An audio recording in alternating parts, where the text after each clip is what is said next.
在母亲陪同下回家，卷进杀人案的陈姓男子陈送多年，获判无罪。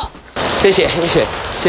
陈姓男子脸上掩不住笑容，妈妈更是早早都准备好。原本在法庭上说可以晚一天等交保金，直连亲友都等不及，马上帮忙筹钱换自由。已经救他救那么多次了，很遗憾最后一次没有办法救活他。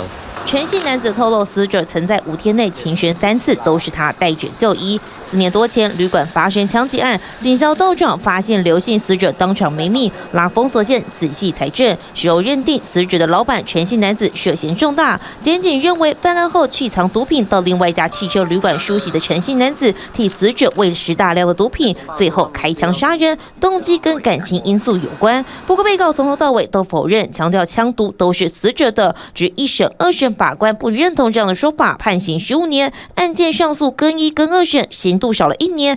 更3审法官认为死者有服用毒品的情况，现场没有捆绑打斗痕迹，救护车还是被告叫的。传唤证人后，不排除死者吸毒后还有意识，再加上案发前死者与人微信语音联络，背景音还听得到被告睡觉在打呼。法官基于罪证有异，立规被告法则，改判无罪。惯用右手的人可能用左手开枪，所以我们也没有办法用这个理由来断定死者他没有用左手来开枪的可能。被告的母亲准备了炉火，要替陈姓男子去霉运，还拿着1颗水煮蛋清敲儿子的身体各个部位，盼往后生活更顺利。坦言被押4年来非常不舍，自己有空就会搭火车去看他。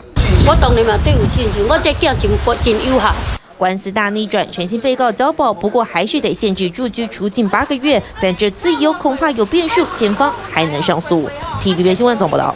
网上看新闻，请下载 TVBS App 或直接按订阅 TVBS 新闻频道。